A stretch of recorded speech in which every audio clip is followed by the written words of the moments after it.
The air in this reclaimed substation tastes like ozone and stale coffee, thick with the hum of the war surplus transmitter.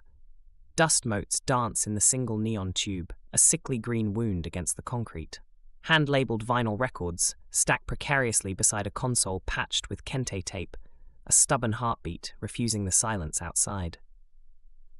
Right. Black Star Pirate Radio. In Singapore, we're reading 85 degrees Fahrenheit with partly cloudy. Airflow is south at about 4 miles per hour. The neon tube flickers, the color of a wound that won't close, and the room holds its breath for a second. Welcome back to TogeeVision, where the signal finds its own path. We begin with a structural tension emerging from Southern California. The political architecture of Huntington Beach, long a conservative stronghold, faces a potential seismic shift. Indeed, Togee. We're looking at California's newly drawn 42nd Congressional District, where Robert Garcia, currently the mayor of Long Beach, has emerged as the leading contender in Tuesday's primaries.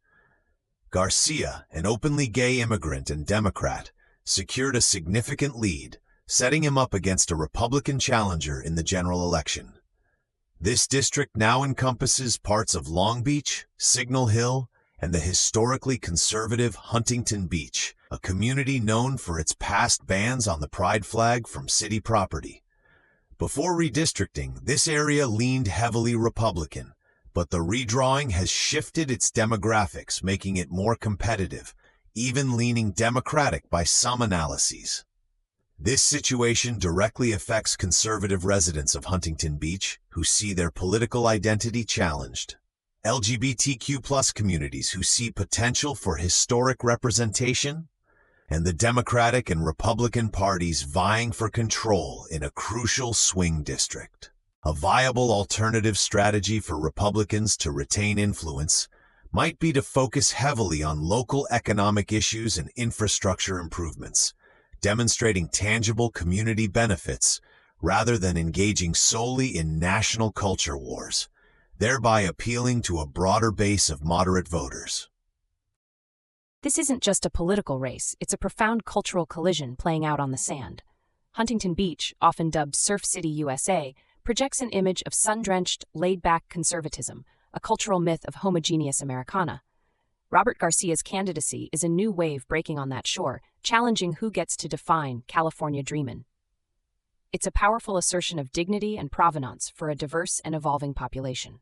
The historical narrative of California, often at the forefront of social change, is being carried forward by this new generation of candidates, pushing against established norms like a graffiti artist tagging a historical monument, yet doing so with the legitimacy of electoral success.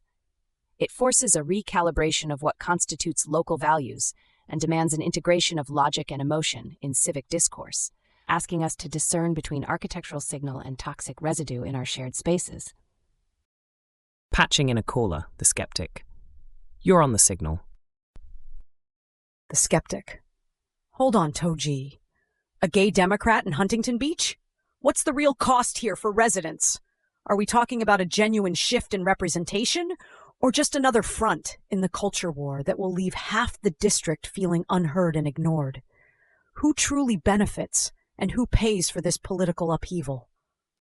Your question cuts to the core of architectural integrity, caller. The cost of ignoring evolving demographics is often civic fracture and the erosion of consent, but the benefit of new representation can strengthen democratic structures by making them more inclusive and resilient.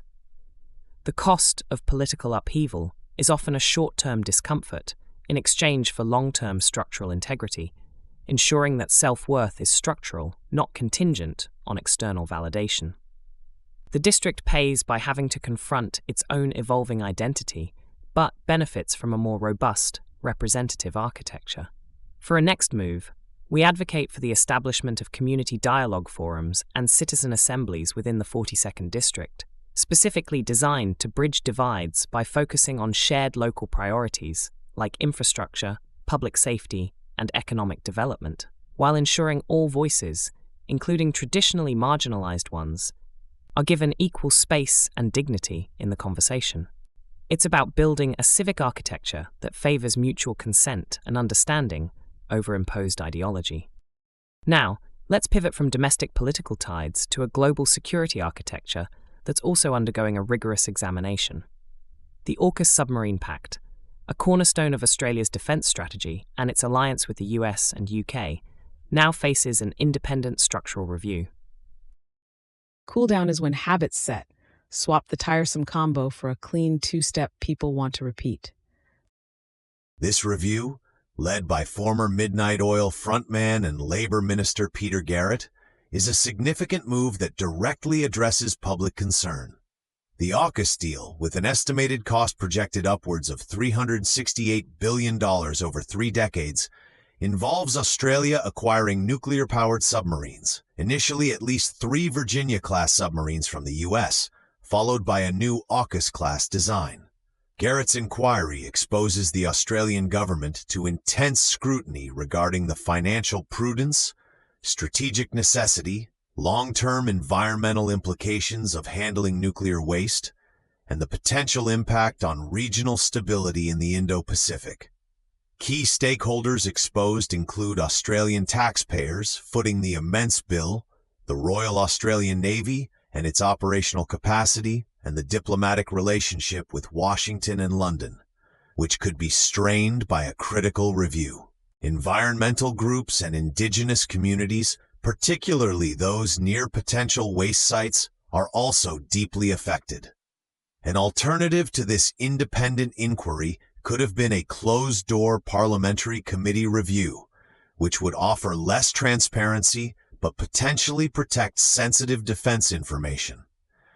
The current move by the government, however, is a direct embrace of an independent perspective, seeking to integrate public consent into a high-stakes decision.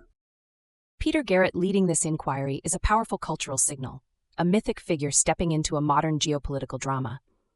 It's like watching a punk rock icon from Midnight Oil's Beds Are Burning days, who once sang about land rights and environmental justice, now sifting through blueprints for nuclear-powered vessels. This choice links the strategic military architecture directly to a lineage of environmental activism and public accountability, forcing the defense sector to reckon with a broader sense of provenance and dignity for the land and its people. It challenges the myth of unquestioned national security needs, demanding sharp discernment to separate true strategic imperatives from political posturing. Garrett's involvement asks who truly carries the weight of such decisions beyond the immediate political cycle, and how we integrate the emotional and ethical vectors of such a monumental undertaking with the cold logic of defense strategy. The inquiry itself is an investment in transparency and an assertion of national autonomy, shaping the architecture of consent around national security.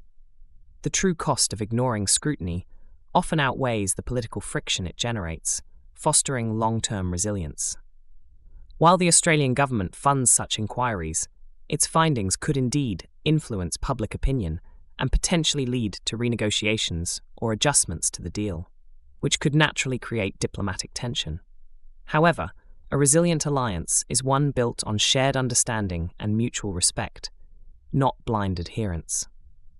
The next move here is for the Australian government to commit unequivocally to publicly releasing the full findings of the Garrett inquiry, regardless of outcome, and to initiate a national public education campaign explaining the details, costs, and strategic rationale of the AUKUS Pact in clear, accessible language. This fosters genuine consent and provenance by allowing citizens to understand the complex architecture of their national defence. From that dossier to this one, WHO calls for community cooperation to contain Ebola. From global defence, we now shift our focus to a critical global health architecture under duress. In the Democratic Republic of Congo, the World Health Organization is architecting a containment strategy against a new Ebola outbreak, where community trust is the most critical structural beam. The WHO is reporting new Ebola cases in the North Kivu province of the DRC, specifically in the Beni Health Zone. This region has seen multiple outbreaks, often hampered by deep-seated community resistance to external interventions like vaccination, contact tracing, and safe burial practices, frequently fueled by historical mistrust of government and international aid. This situation critically exposes local communities to rapid disease spread, leading to high mortality rates and social disruption. Aid organizations struggle with access and safety concerns, while the National Health Ministry attempts to coordinate a response in a complex environment exacerbated by armed conflict and displacement. Without active community cooperation, the current outbreak could overwhelm already fragile health infrastructure, leading to increased fatalities, economic disruption, and further destabilization of the region. A viable alternative to the WHO's current call for cooperation might be a sustained, hyper-localized public health campaign over several years, led entirely by local medical and community leaders, funded internationally but executed autonomously, building trust from the ground up before an outbreak even occurs. This challenge highlights a profound cultural tension, the clash between established Western medical protocols and deep-seated community traditions, sometimes fueled by historical mistrust and the painful provenance of past interventions. It's like trying to build a new road without consulting the elders who know the ancestral pathways and sacred lands. The signal here is the absolute necessity of integrating local leadership, community and religious leaders, traditional healers, women's groups, into the health response, not as mere recipients, but as co-architects. They are the conduits for trust, the ones who can ensure safe burial practices are culturally respectful, preserving dignity in death. And that vaccination effort, their buy-in is the social fabric that must carry the response forward, demanding that we discern between effective medical science and culturally insensitive delivery, integrating logic and emotion.